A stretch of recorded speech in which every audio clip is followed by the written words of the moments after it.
Hello guys, today we'll be looking at the GOI scholarship in Ireland, a fully funded master's scholarship.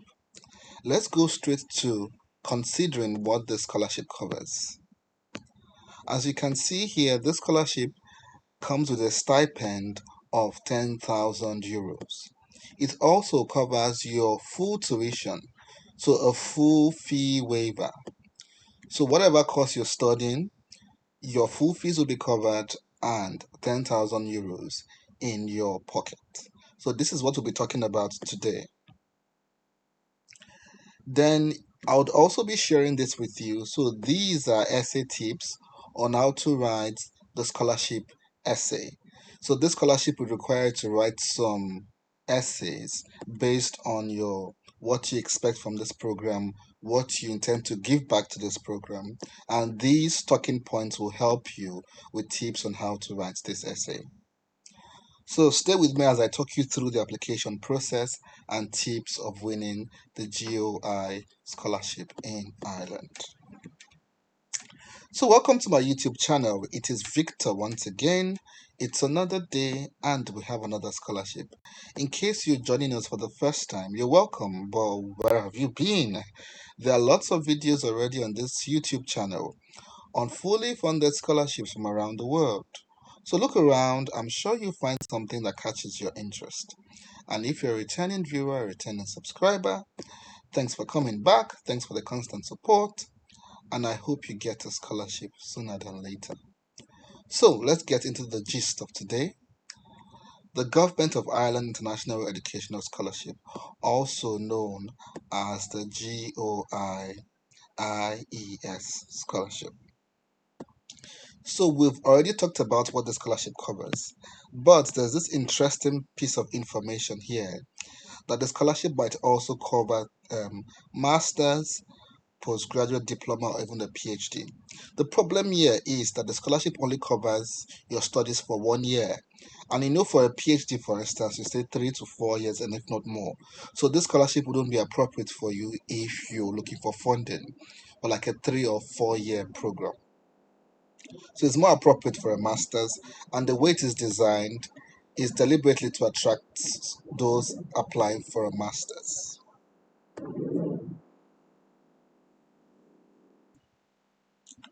So let's move on. So we've looked at already what the scholarship covers, 10,000, and then your full fees for 1 year. And there are 60 scholarships. So 60 people will be funded each for 1 year for a full-time program. To be eligible for this scholarship, you should be applying from outside the EU. So I guess most of you already applying from the EU. So that's good. So as I said, a relevant master's, although they said PhD here, but it's just a 1 year funding. So it wouldn't cover the entirety of your funding for a PhD. To apply for this scholarship as well, you need to get an offer from a participating Irish university. So applicants must have a conditional or final offer of admission to that higher education institution. So you must have um, either a conditional or a full offer from one of the participating universities. We'll look at the participating universities shortly. And then if you get an offer, or when you get an offer, then proceed to this portal and apply for the scholarship. So it means the application for admissions and the application for scholarship are different. I hope this is clear. So two application processes, one for admission and the second for scholarship. And you have to get the admission first before you proceed to apply for a scholarship. And these are the skills they're looking forward to. Very easy to read. Then let's go to the deadline. So you can see here is that the 5th of March, and this is deceptive because the 5th of March is the deadline for the scholarship application, but not for the admissions application. So it means by 5th of March, you should have gotten admission already. So 5th of March is not when you start applying for admission for your master's in, let's say, climate change or master's in engineering. By then, you should already have your admissions at hand, and by then you've already submitted your scholarship application. So what this means is that now you should start applying for one of the eligible courses. Now you should start visiting Irish universities and start applying for one of their eligible courses. And God help you that you get your application or your admissions letter February latest, so you're able to apply before the March deadline. I hope this is clear. Sorry, I have a bit of a cold. I hope you can hear me clearly. Of course, you can ask follow-up questions in the comment section. So there are guiding documents here that might help you apply for the scholarship. I'll be looking at one or two of them. But let me just show you this one quickly to illustrate what we just talked about. So this is like the application process. I've talked to you about this already. So you receive an offer. So you apply to one of the eligible institutions. We'll be looking at one of the eligible universities soon. And then receive an offer, then you can proceed. If you do not have an offer, you cannot proceed.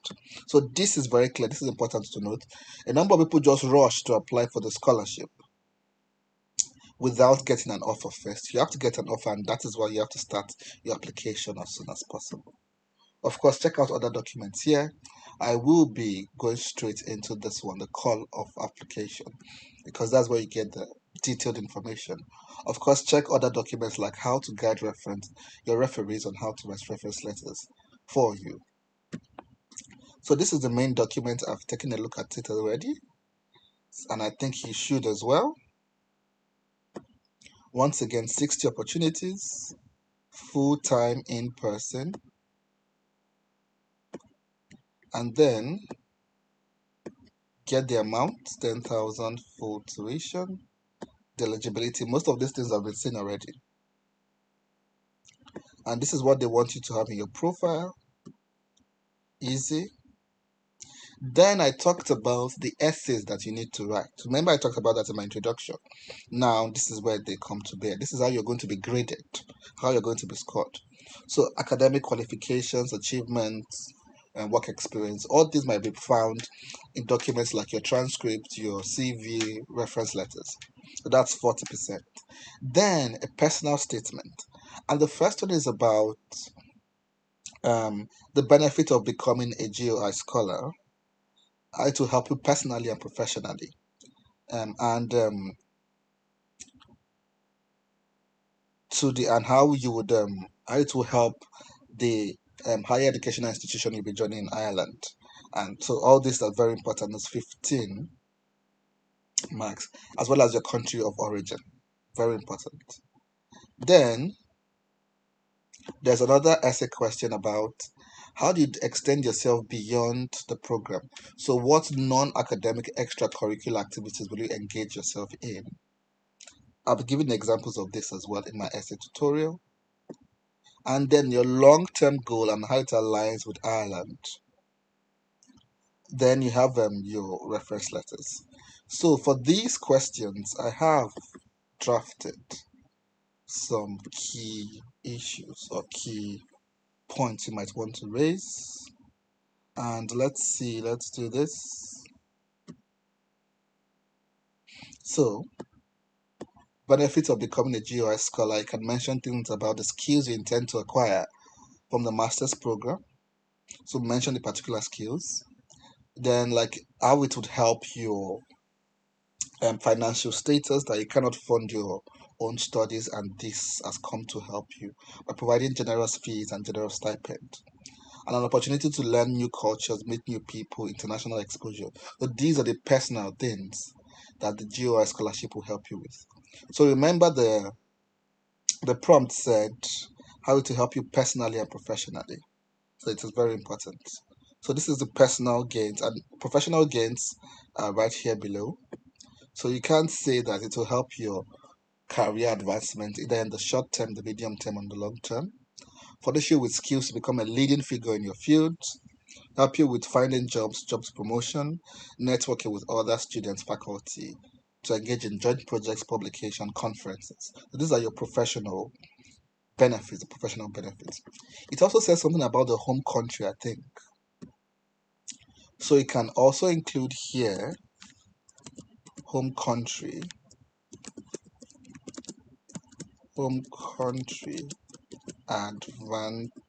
advantages.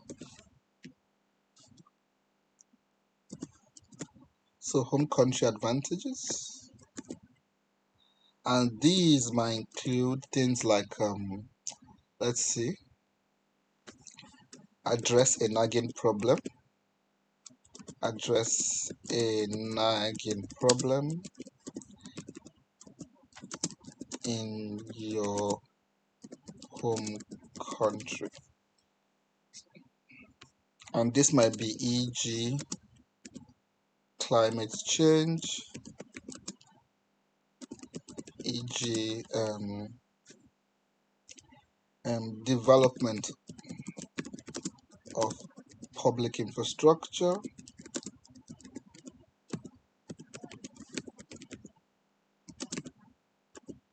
etc. Okay, this will provide you with skills,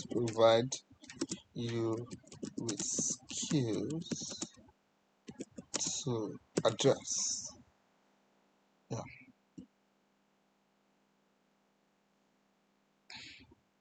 Yeah. So mention a very critical problem in your country and how the skills you would learn from this course, from this program, would help you address that problem. So very important. So that's the first essay. The word count wasn't specified, but try to condense all the things we've talked about here in the word count. Then there's another one about extracurricular activities, how you would extend yourself beyond your studies. So it shows the importance of being a rounded student. So you can say that you join student clubs in the university, like the chess club, the swimming club, dancing clubs. So search for the clubs in the universities you're applying to. Search for the clubs in the university you're applying to.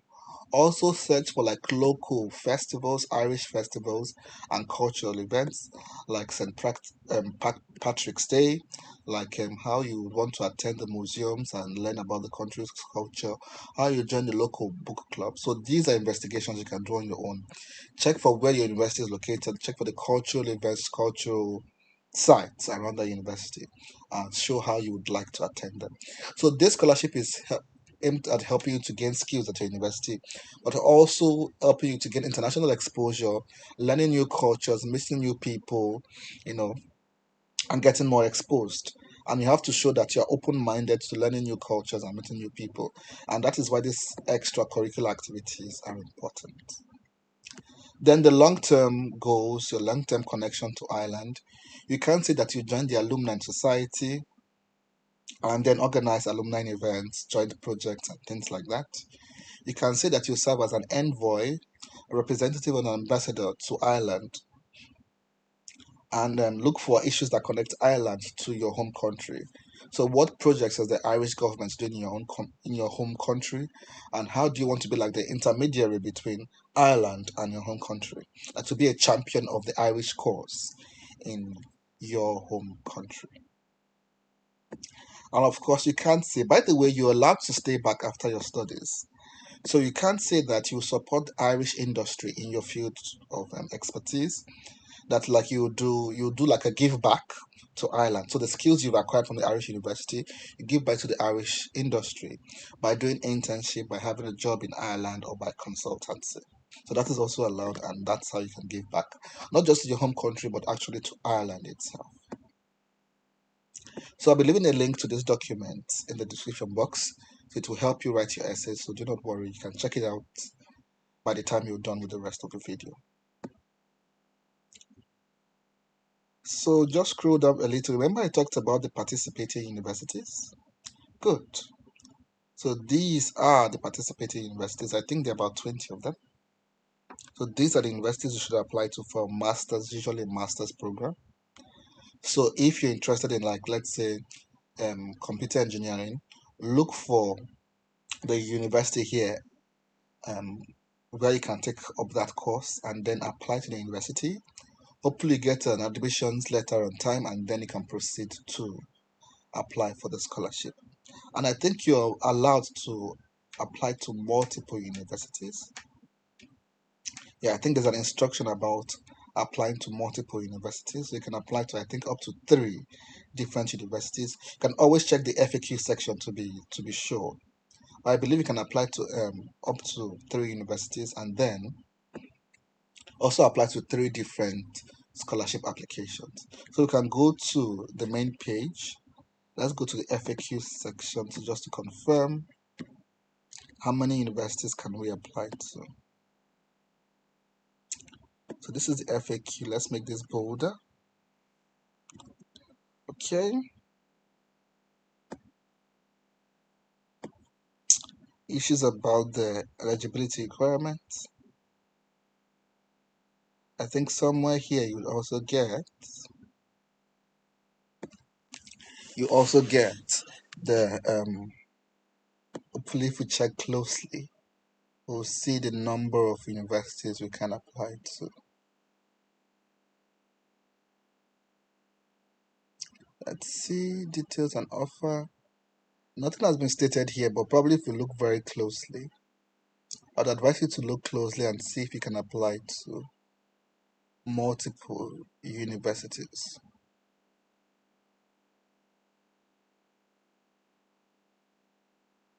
So there you go. I'm giving it as a homework for you to check exactly if you're allowed to apply. I think that's the case. I read it somewhere, although I cannot find exactly where it was stated here on the application documents. But if somebody finds it, please drop it down there in the comment section just to confirm. And that's it, guys. Fully funded scholarship in Ireland that covers your tuition, and you have 10,000 euros in your pocket to cover living expenses and the other things.